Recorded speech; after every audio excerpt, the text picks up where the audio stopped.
Am I audible? Students, am I audible? Yes, sir. Okay. So let's start our class. So in our last class, we finished up to our three-phase diode rectifiers. Okay. So we have finished our uncontrolled portions. So diode rectifiers means we are talking all about, we had talked about uncontrolled rectifiers. So from this class, we'll be talking about our controlled rectifiers. Okay. Now, whenever we are talking about our controlled rectifiers, obviously we are talking about the diodes will be replaced by our thyristors or our silicon controlled rectifiers.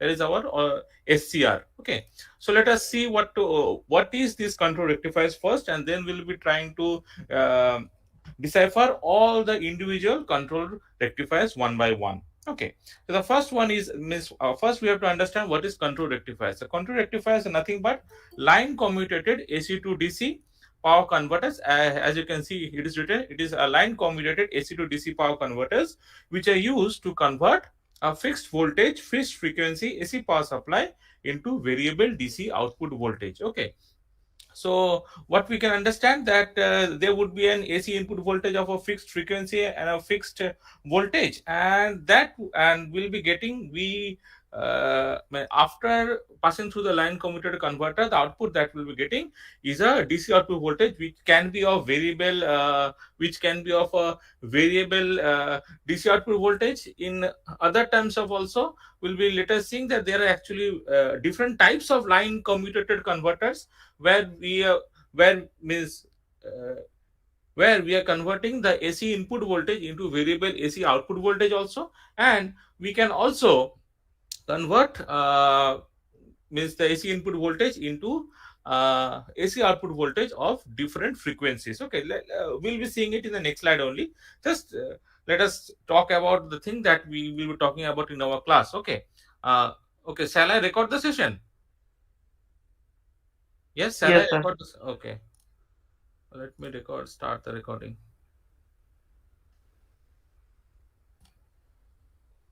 Okay, so the recording will be starting after a few seconds only. Okay, so as you can see, what we are talking about a phase control rectifier, phase control thyristor actually.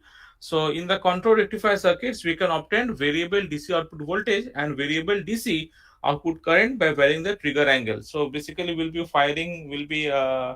controlling the gating. We'll be providing a gating signal to the phase control thyristor, and depending upon at what angle we are providing we are triggering the thyristor would be operating, and the output will what we'll getting will be getting a pulsating load current waveform.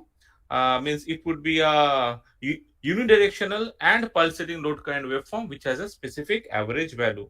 So what we can understand is quite simple, is that the thyristors will be forward biased when during the positive half cycle of the input cycle, and will be turned on by applying a suitable gate trigger pulse. Okay, and will be turned on by applying a suitable gate triggering pulse at the thyristor gate leads. Okay, I hope that you have started learning about the SCRs in your other half of power electronics. Okay, so what will happen then when the thyristor is turned on? So the thyristor current and the load current will begin to flow when the thyristors are triggered, that is when they are turned on.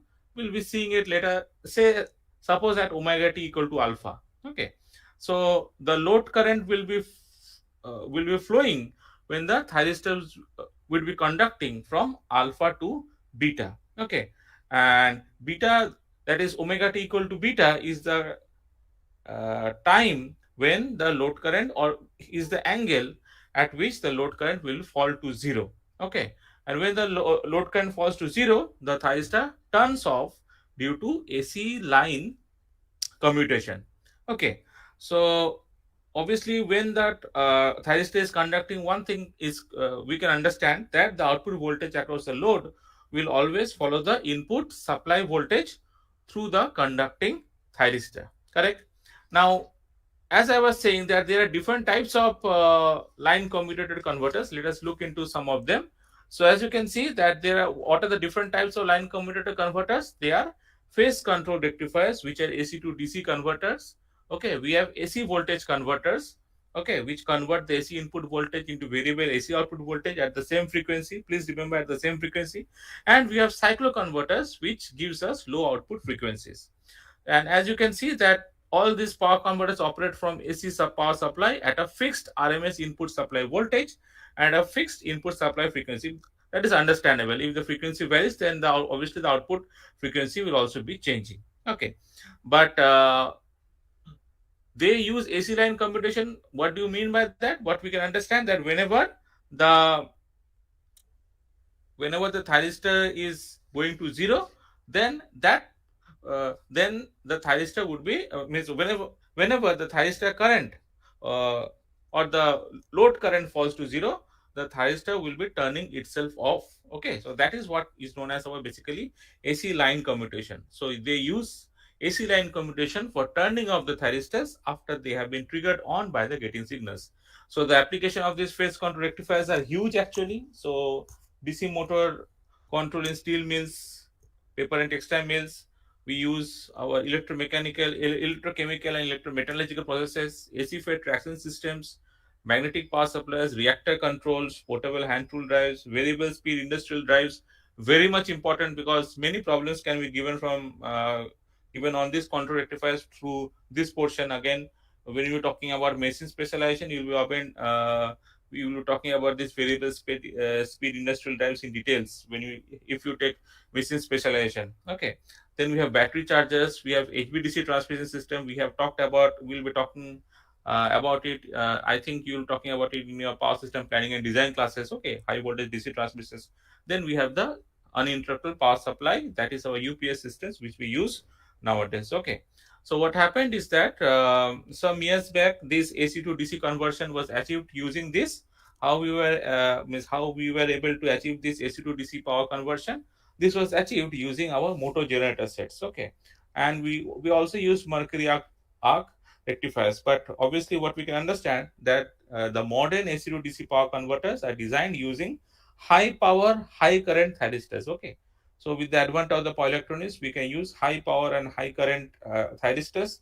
And so also presently, most of the AC to DC power converters are these thyristorized power converters. Okay, so these phase control rectifiers are, or the phase control converters are very simple and are less expensive and are widely used in these industrial applications as can be seen listed above. Okay, so these converters are classified as, actually they are known as our two converters. These converters are classified as two quadrant converters. That is, if the output voltage can be made either positive or negative for a given polarity of output load current. Okay, for a given polarity of output load current.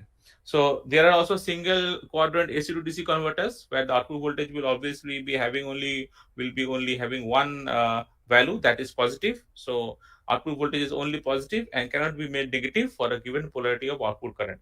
Obviously, for the single quadrant converters can also be designed to provide only negative output voltage also. Okay, only negative DC output voltage. And two quadrant converter operation can be achieved by using fully controlled bridge converter circuit. And for single quadrant operation, we will use a half controlled bridge converter. As we will be proceeding through this lecture on control rectifiers, we will be seeing that which one is used as a two quadrant converter and which converter circuit is used as a single quadrant operation. We'll be able to see it. Okay, so let us see now the control rectifiers. What are the various types of control rectifiers? As you can see, so just wait. Yes, it is changed, I suppose. Yes. So as you can see, these are the various types of control rectifiers. So the first control rectifiers can be divided in two parts: single phase, three phase. So again, we'll be as we have done for our uncontrolled rectifiers portion. So we'll proceed in the same way, that we again will be dividing this single phase into two types: half controlled, half wave control, and full wave control. Full wave again will be two types. One will be with bridge controlled and with the center tap transformer, and the full wave rectifier with bridge control rectifiers, that can be again divided into single phase semi converter. That is, one is a diode and another one is a thyristor will be using, and a single phase full wave converter. Okay, again similarly we'll be using a three phase control rectifiers, where we'll be dividing it into three-phase half controlled and three-phase full wave controlled. And this three-phase full wave control will divide into three-phase semi converter and three-phase full converter. So let us start with the first one, that is single phase half wave phase control rectifier. Okay, so single phase half wave phase control rectifier. So as you can see, the very this particular signal is very easy to understand, that what is happening. So obviously during the positive half cycle of the input supply, okay, during the positive half cycle of the input supply, as can be shown here. Okay, so the transformer, what will happen, that so as you can see, during the positive half cycle of the input supply, the transformer secondary is at a positive potential with respect to its lower end. Okay, is at a positive potential with respect to its lower end. Okay, and obviously when this is positive, so the thyristor anode is positive with respect to its cathode. Okay, so the thyristor anode is positive with respect to its cathode, and the thyristor would be in a forward bias state. Okay, and this so what is happening now? So this thyristor is triggered. So this thyristor T1 is triggered. Okay, triggered at a delay angle of omega t equal to alpha. Okay, so this thyristor is triggered at a delay angle of omega t equal to alpha, obviously by a suitable gate trigger pulse to the gate lead of the thyristor. This is the gating lead of the thyristor. So this thyristor will be triggered at omega t equal to alpha by applying a suitable gate trigger pulse to the gate lead of the thyristor. So after which, what will happen? After which, this thyristor will start to behave as a closed switch. Okay, so it will behave something like this. It will start to behave like a closed switch. Okay, so what will happen now? So the input voltage when the thyristor is on, so the input voltage, this voltage will appear across the load when the thyristor will be conducting from omega t equal to alpha to pi radians.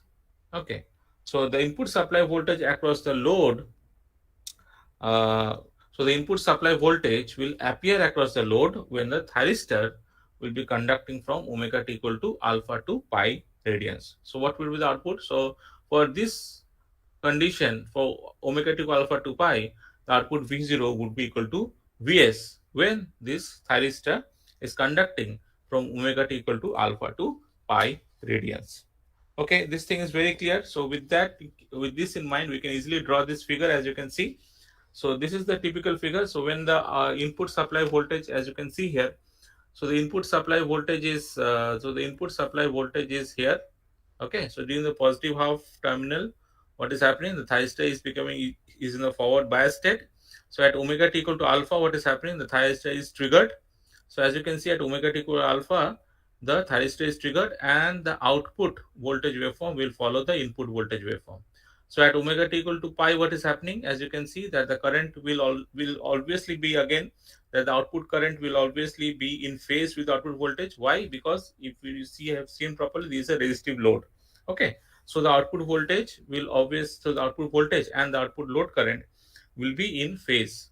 Okay, and what we can see is that the output load current waveform will be in similar to the output load voltage during the conduction time from omega t equal to alpha to pi. Okay, so the load current will increase as the input supply voltage will increase. Okay, so load current will increase as the input supply voltage will increase, and the maximum load current will occur at what position? Obviously we can understand that the maximum load current will occur at omega t equal to, what can we understand from the figure, that it will occur at omega t equal to pi by 2. Okay, omega t equal to pi by 2, the maximum load current will be occurring. So the maximum load current flows at omega t equal to pi by 2. Let me write it equal to pi by 2.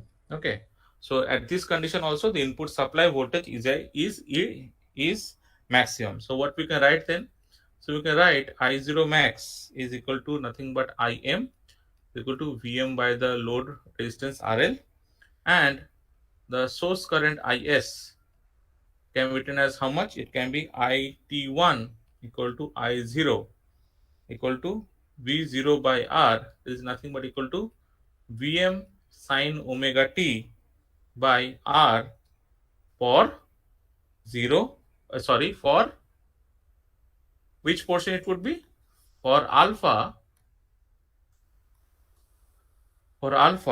less than equal to omega t less than equal to pi. I hope it is clear. Okay, this will be the source current. So when the load current will be flowing, then only the source current will also be flowing.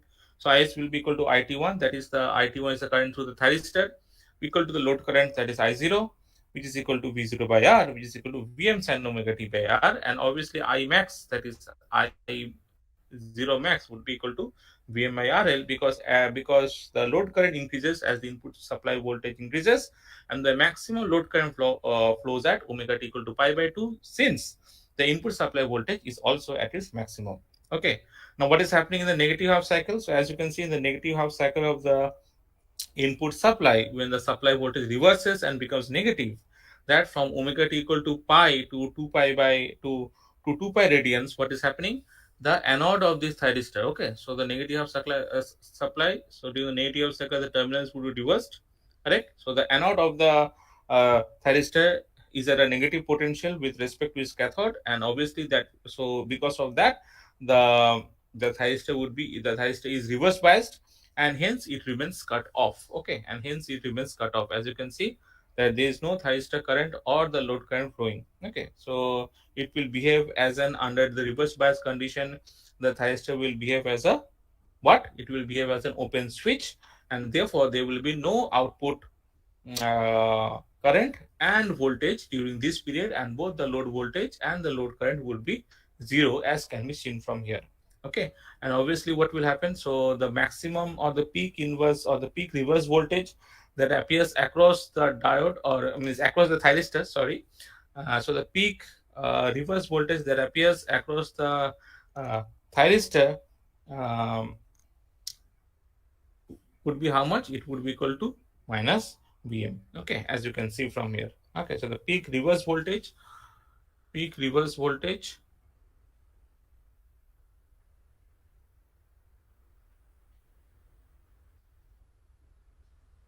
that appears across the thyristor anode and cathode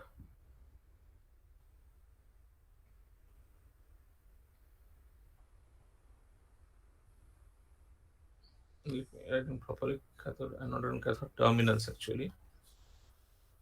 So terminals is how much? Is Vm, as can be seen from this figure here. Okay, so what are the other things that can be observed from here? So if we have seen here that if we have seen that the delay angle alpha, okay, as you can see what we have, the alpha, no? So please remember that this delay angle alpha is measured from the beginning of each positive half cycle. Let me write it down here. Yes, some space here. So we can write the delay angle alpha. I said the delay angle alpha is measured from the beginning of each positive half cycle to the time instant when the gate trigger pulse is applied. Okay, so delay angle alpha is measured from the beginning of each positive cycle to the time instant when the gate trigger pulse is applied. Okay, so the thyristor conduction angle is from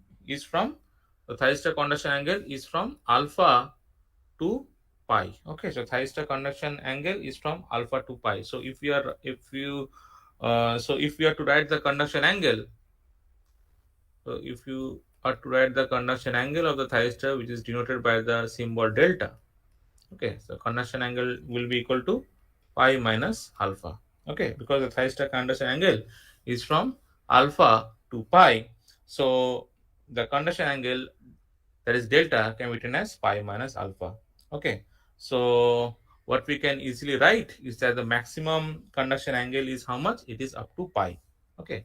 So one thing is clear, that the maximum, okay, maximum conduction angle,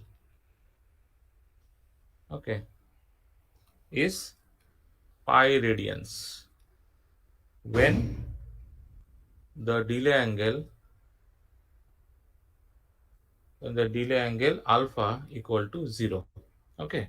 The maximum conduction angle is pi radians when the delay angle alpha is equal to 0. Okay. So, and one thing is clear, that from this waveform, one thing is clear, that since voltage and the current, that is the output voltage and current, are in the same polarity, as you can see here, that the output voltage and current are in the same polarity, hence this rectifier can be faithfully taken to be a first quadrant operation. Okay. So it is a first quadrant operation. Why? Because both the voltage and current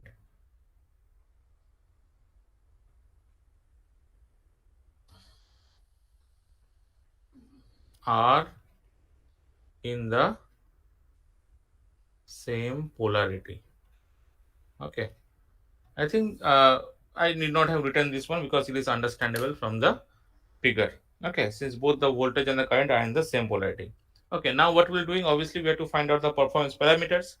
Now what I can do, I can just give you the alpha value, and depending upon the alpha value, then you have to find out the performance parameters. Okay, so suppose the fire, I can say that the firing has occurred at alpha equal to suppose 30 degrees, 60 degree, like that, and we can then find out the our performance parameters. So what are the performance parameters we have to find out? If you recollect that in our last class, that in our class of uncontrolled rectifiers also, we found out the performance parameters. So obviously first one, which will be our average DC voltage. So as you can see, we'll be finding out the average DC voltage for this rectifier, which is equal to V0 DC equal to Vm by 2 pi 1 plus cos alpha. Okay, you may just check it. Okay, where Vm is equal to root over 2 into Vs, where Vs equal to the RMS value of the input AC supply voltage across the transformer.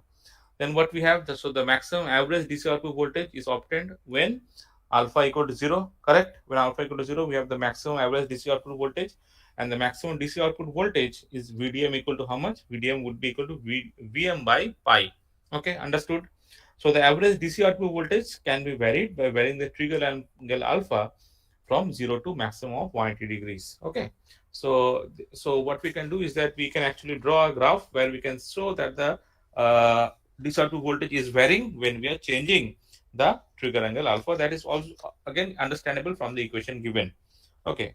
And what about the normalized output voltage? So normalized output voltage, as you can see, it is written as V0 DC by the VDC max, which is equal to VDC by VD by Vm by pi. So the solution of that gives us 1 by 2 into 1 plus cos alpha. So from this, we can easily again find out that how the output voltage actually changes with respect to our alpha.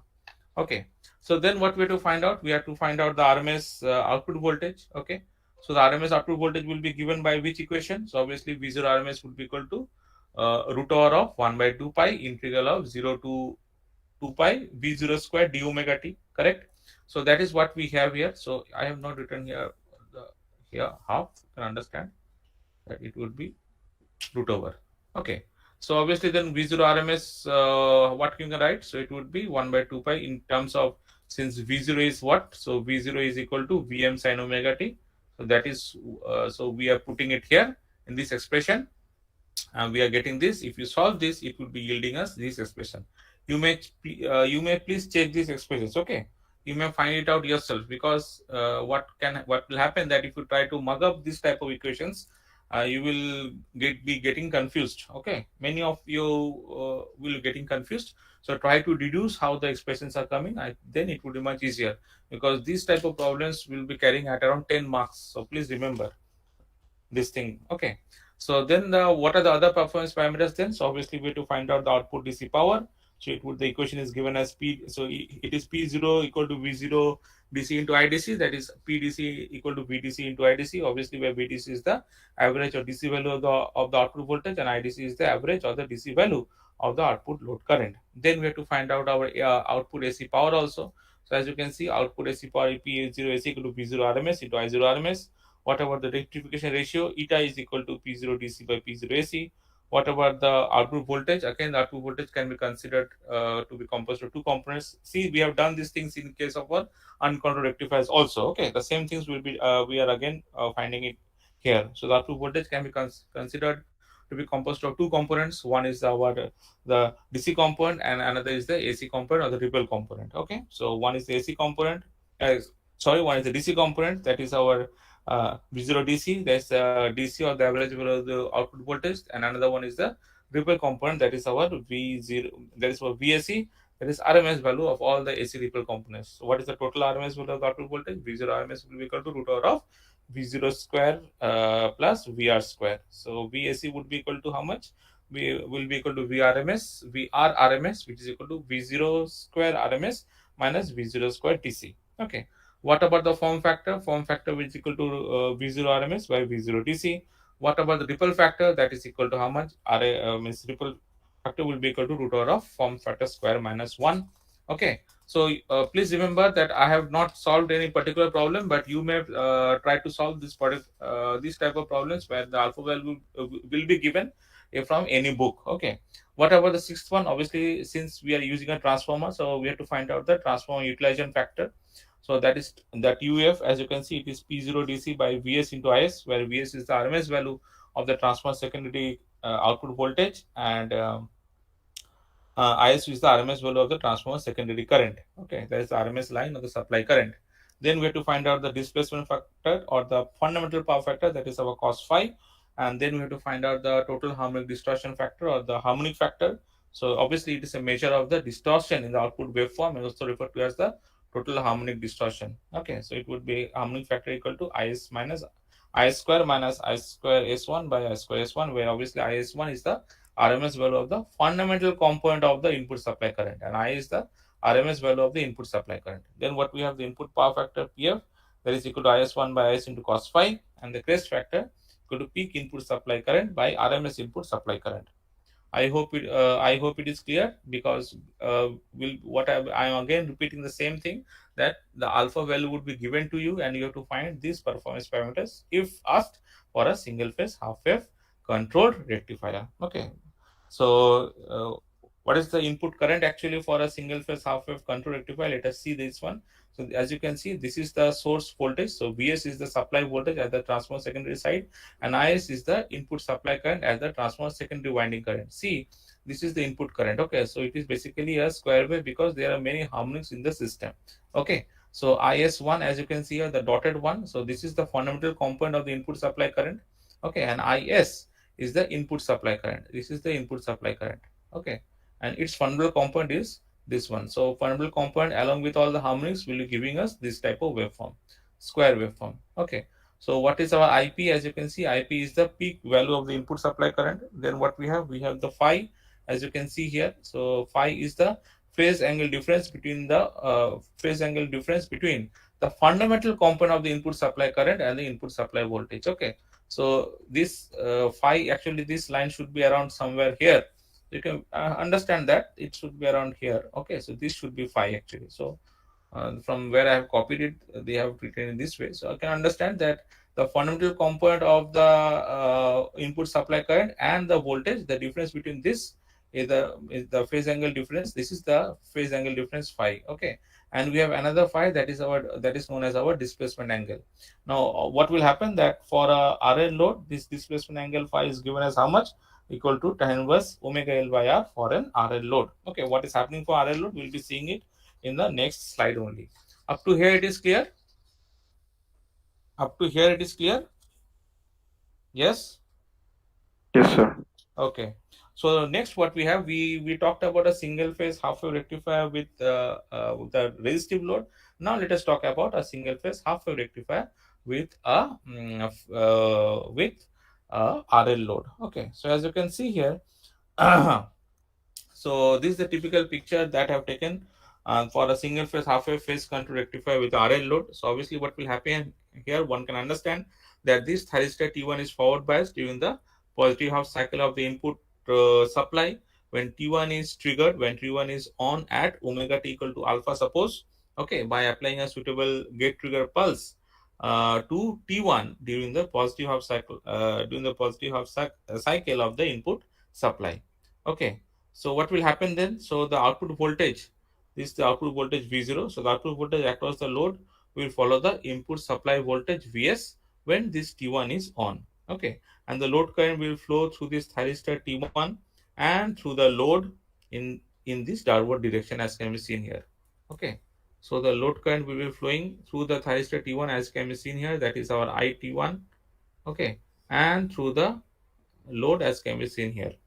Okay, and obviously, uh, what can one can consider that this load current that is flowing actually. Okay, so this load current pulse flowing through T1 can be considered as the positive current pulse. Okay, it can be considered as a positive current pulse. Because why positive current pulse? Because that current will flow when or that current will flow during the positive half cycle of the input supply when the thyristor T1 is triggered at omega t equal to uh, triggered at omega t equal to alpha. Okay, by applying a suitable gate trigger pulse to this gate lead of the thyristor T1. Okay. Now what is happening? That please note that due to the presence of this inductor in the load current I0 flowing through T1 would not fall to zero at omega t equal to pi. Okay, it would not fall to zero. What we saw then in the previous cases at omega t equal to pi, it was zero, but here at omega t equal to pi, the load current, okay, load current will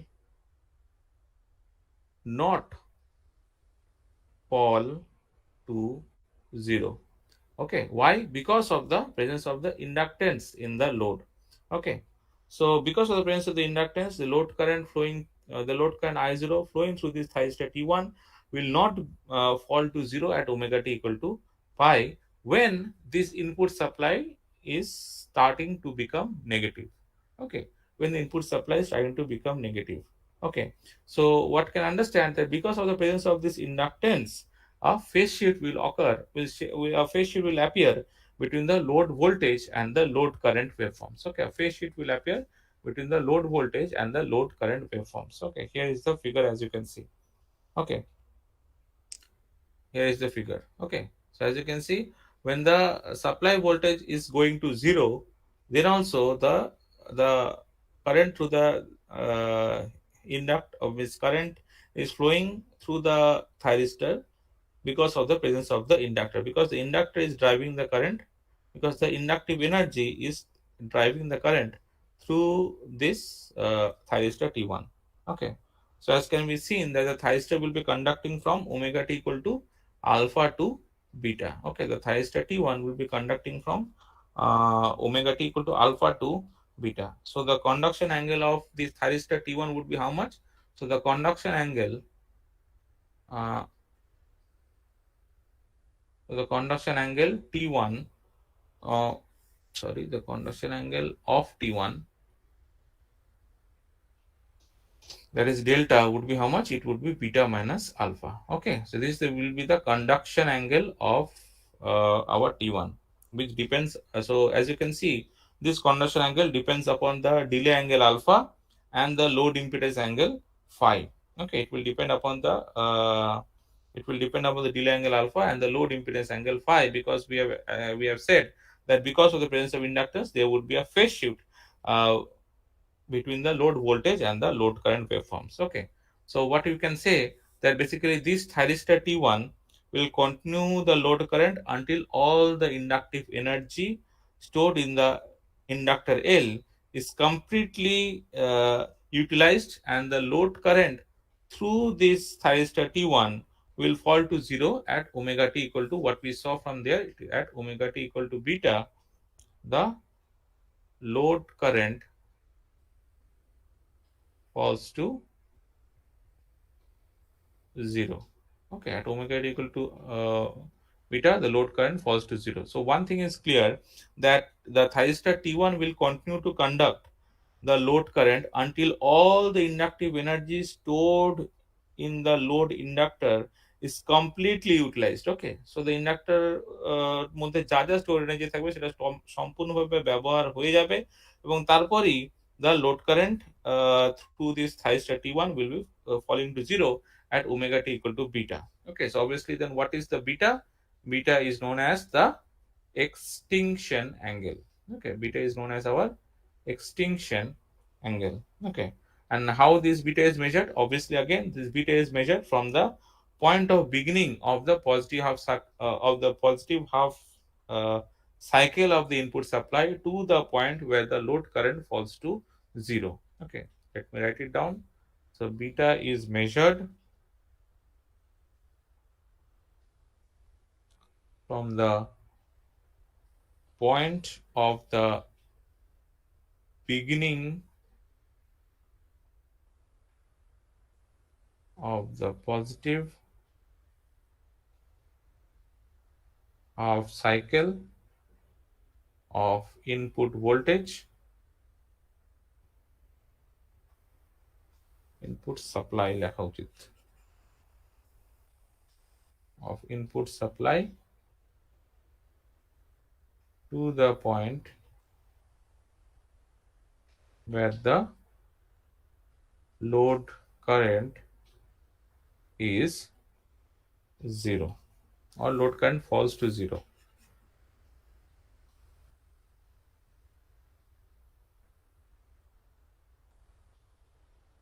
Okay, so this is beta. So basically what we are trying to say, that it is measured from this point when the positive half cycle of the input supply to the point where the load current falls to 0. Okay, from this point to here, that is the value of beta that we are actually measuring. Okay, then as you can see from this particular figure, so in the left hand side we have our Vs, on the right hand side we have our V0. Okay, so since the V0 is also conducting, so as you can see, this is the output voltage waveform for a single phase half wave controlled rectifier with RL load. When so this is the negative output voltage that we should be getting for omega t equal to pi to omega t equal to beta radians, and obviously beta will be the extinction angle depending upon the load inductance value. And I1 that we have shown here, that obviously would be equal to IT, would be obviously be equal to the load current I0, that is equal to our IS. I1 is nothing but IT1 actually. So IT1 take লেখার জন্য I1 লিখেছি. Okay, the current through the thyristor. Okay, so I1 equal to the load current, and that is also equal to the our supply current at the transformer secondary side. Okay, so obviously now what we have to do, we have to find out the expression for the output load current, how the thyristor conducting, how we have done that. Let us see this one. Okay, so as you can see, to derive the expression for the output load current, okay, to derive the expression for the output load current, current when the thyristor conducts. So at this condition, the instantaneous value of the input voltage is taken as Vs equal to Vm sin omega t. Okay, then what we have assumed, again we have assumed that the thyristor is triggered by applying the gating signal at omega t equal to alpha. So the load current will flow through the thyristor during omega t equal to alpha to beta, that can be found from the simple KVL equation of L di0 by dt plus Ri0 equal to Vm sin omega t. Okay, so if we solve this differential equation, it gives the general expression for the output load current, which is of the form I0 equal to Vm by Z sin omega t minus 5 plus A1. Okay, A1 is a constant, A1 into e to the power minus t by tau. What is tau? Tau is written here as you can see below. Tau is nothing but L by R, that is the load circuit time constant, where Vm will be obviously equal to the maximum peak value of the supply voltage of the input supply voltage, that is Vs into root over 2. Then Z is obviously the load impedance, root over of R square plus omega L whole square. phi is the load impedance angle, which is tan inverse of omega L by R. Okay, so the so since this is a general expression for the output load current, so obviously we have to find the value of this constant A1. So how can we do that? We know that means this value of this constant can be determined from the initial condition. What is the initial condition? So the initial condition is that at omega t equal to alpha, at this condition at omega t equal to alpha, the our I0 is equal to 0. Okay, so if you put that expression, means that value, that I0 equal to 0, that is the load current or the initial load current, or the initial value of the load current at I0 equal to 0 at omega t equal to alpha. If we put this one, then we can find out the expression for our uh, constant A1. As you can see, this is the expression that we are getting. There's e to the power r into r alpha by omega L into minus of Vm by Z sine of alpha minus phi. And if you substitute this expression into here, so what we are getting, I0 equal to Vm by Z sine of omega t minus pi minus sine alpha minus pi into e to the power minus r by omega L into omega t minus alpha, where alpha is less than equal to omega t less than equal to beta. Okay, this expression can be found out. So then we have to find out the extinction angle. How can we find out the extinction angle? So this, as you can see, the extinction angle beta is the value of omega t at which the load current falls to 0 and the thyristor is turned off. Can be estimated by using the condition that at I0 equal to 0, omega t equal to beta. So we can just put I0 equal to 0 in this expression, and in place of omega t we will be writing beta. So that what we have done here, and we will be arriving at what equation? We are arriving at this expression. As you can see, we are having at the expression sine beta minus phi equal to sine of alpha minus phi e to the power minus r into beta minus alpha by omega L.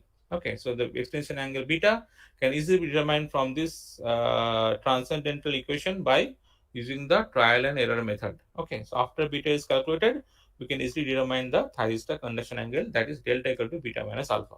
Please remember, in our since obviously we can understand that giving a transcendental equation, and if you have to solve it by the iterative method, it will take huge amount of time. Okay, so that's why what we do generally is that we try to solve it. We try to means in our semesters we'll be giving the values, we'll be giving the value of beta, and you may be asked to find the other part, that is you may be asked to find the value of alpha. Like that we can uh, give any problem. Okay, so as you can see from this expression, that the conduction angle delta, that is from the expression delta equal to beta minus alpha, the conduction angle delta increases as the alpha value is decreased for a specific value of beta. So conduction angle for a purely resistive load or for an RL load, when the load inductance is negligible, the extinction angle beta will be equal to pi, and the conduction angle will be pi minus alpha.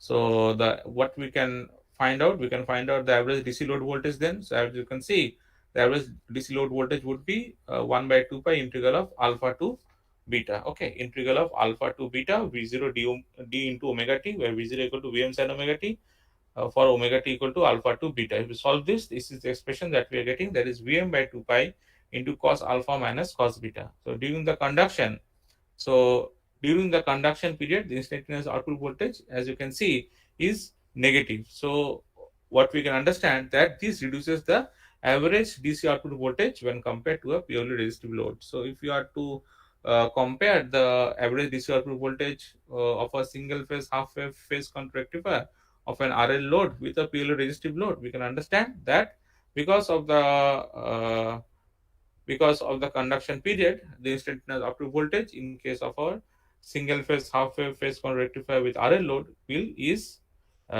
less compared to the average DC output voltage of a purely resistive load.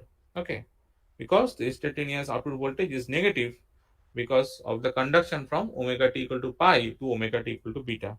And obviously again we can find out the average load current, that is equal to uh, VDC by RL. So Vm by that, if you put the expression, that would be Vm by 2 pi RL into cos alpha minus cos beta. Okay, next what we have next is suppose uh, that we are using a freewheeling diode. Okay, suppose we are using a freewheeling diode to this to this single phase half wave controlled rectifier. So let us see the waveforms. As you can see, so what is happening, so this is FWD is nothing but the freewheeling diode. So as you can see that during this freewheeling time, the load is shorted.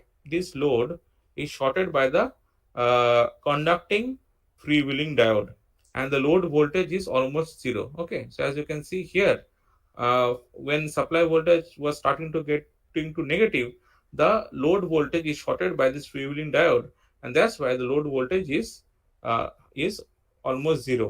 Okay, so okay, uh, means we can understand that we are assuming that it is almost zero, but it may not be exactly zero if the forward voltage drop across the freewheeling diode is also considered.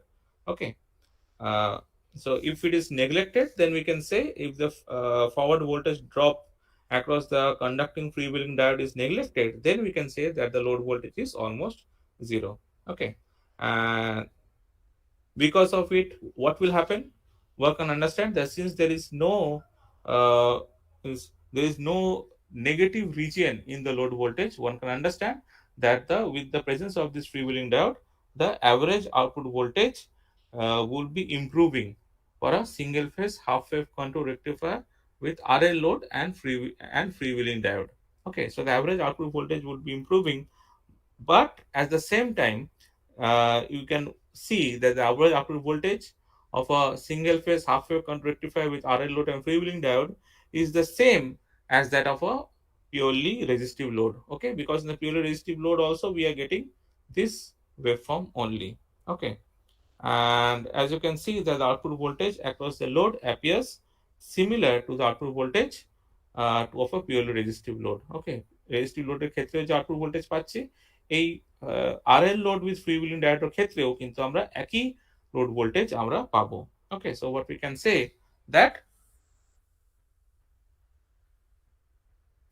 এখানে লিখে দিচ্ছি that average output voltage is same as the as that of a purely resistive load. Okay, average output voltage is same as that of a purely resistive load, as you can see here. Okay, average output voltage is same as that of a purely resistive load. তার জন্য for a rectifier, single phase half wave control rectifier with RL load and freewheeling diode. Why? Because of the presence of the freewheeling diode, what is happening, আমি আবার লিখে দিচ্ছি, load voltage, or you can say the load is shorted. Load is shorted by the conducting freewheeling diode, and the load voltage is almost zero if we are neglecting the forward voltage drop across the conducting freewheeling diode. Okay, so what we can say, so this improves the average load voltage. Okay, average output, average output load voltage. Okay, uh, so what can happen, uh, one thing, as you can see here, that what about the load current? So load current would be, it is continuing from omega t equal to pi, it is continuing up to omega t equal to beta, as was in the previous case. Load কারেন্টটা কিন্তু কোনো change হচ্ছে না, কিন্তু আমার output ভোল্টেজে কিন্তু improvement হয়ে গেছে। This is the lead current waveform. Load কারেন্টে কিন্তু কোনো চেঞ্জ হচ্ছে না, কিন্তু আউটপুট ওয়েভফর্মে যে এই পোর্শনটা, এই নেগেটিভ পোর্শনটা কিন্তু আর থাকছে না। ওকে, যার ফলে অ্যাভারেজ আউটপুট ভোল্টেজটা কিন্তু ইমপ্রুভ হচ্ছে। So what we can say that if the inductance value is not very large, then the energy stored in the inductance is able to uh, maintain the load current only up to omega t equal to beta. Okay, as you can see here. Okay, where this beta, I think it is written here.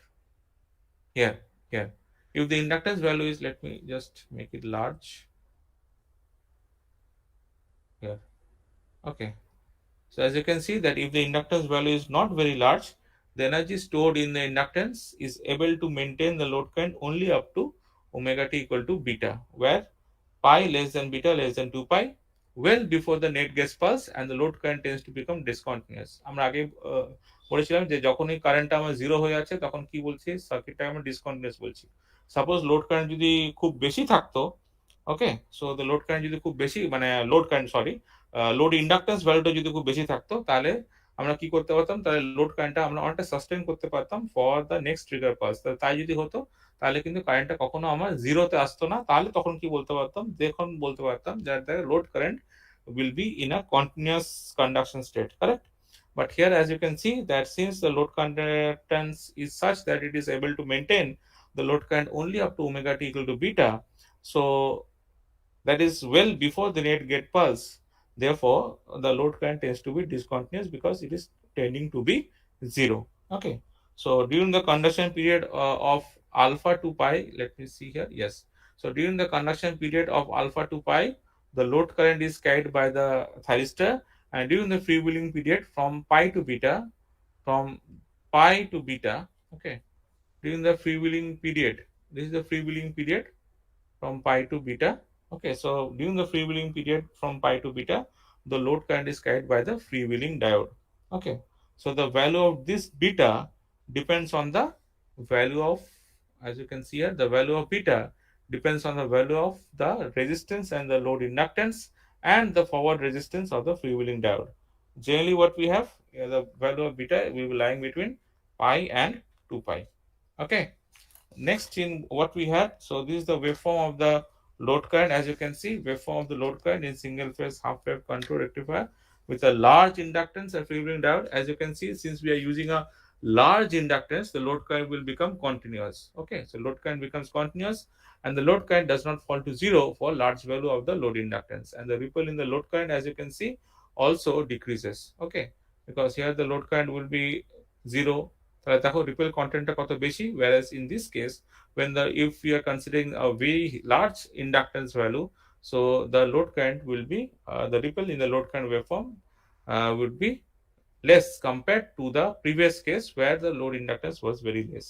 Okay, so এত কিছু বললাম, but there are certain disadvantages of using this single phase half wave control rectifier. So let us see what are the disadvantages.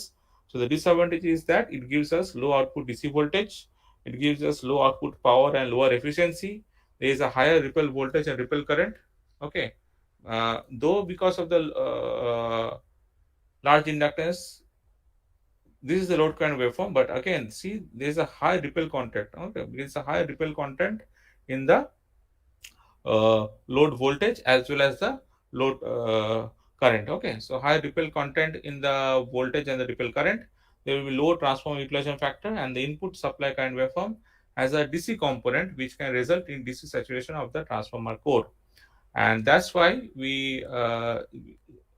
as was in the previous case for an uncontrolled single phase half wave rectifier, here also for a controlled single phase half wave rectifier, these rectifiers are rarely used in practice. Okay, and how can we overcome these disadvantages? These disadvantages can be overcome by a full wave control rectifier circuit. Okay, so most of the practical circuits all use this full wave control rectifier circuits. Okay, and what what is the gating sequence of this single phase half wave control rectifier? The gating sequence is nothing but will be generating a pulse signal at the positive zero crossing of the supply voltage Vs. Okay, as can be seen from the figure here, this is the gating pulse. Okay, so we'll be generating a pulse signal at the positive zero crossing of the supply voltage, and will be and we can delay the pulse by the desired angle alpha and apply it between the gate and the cathode terminals of the thyristor T1 through a gate isolating circuit. Okay, I think that is written also here. Okay, so we'll delay the pulse by the desired angle alpha and apply it between the gate and the cathode terminals of Thyristor T1 to a gate isolating circuit. Okay, if time permits, in the after we have finished the control rectifiers, I may talk about the gating circuits. Okay, but for the timing, we will not be talking about it. Let us see if we can, if we are able to finish the syllabus for the control rectifiers, then only we will talking about this gating signals. I hope it is clear till now. Yes. Yes, sir. Yes, Okay, sir. so thank you everybody. We am stopping the recording and stopping the presentation also. Please note that on next Wednesday, yes, next Wednesday, I might be able to take the class. I may not. Okay. So if no mail is received by Tuesday, please remember, if no mail is received by Tuesday night, then you can assume that there will be no class on Wednesday. Okay. But if you have received any mail, so obviously I will be telling it through mail. Okay. So if I have not mailed you, please remember that no class will be happening on next Wednesday. Okay, please understand this. Okay, so please do not bother and just send WhatsApp message that they will class or not. Okay, there no need, I have told you. Okay, message পাঠালে জানবে class হচ্ছে, message না পাঠালে obviously বোঝাই যাবে যে class হবে না। ওকে, ঠিক আছে, thank you everybody, you may leave the class. Thank you, sir. Thank you, sir.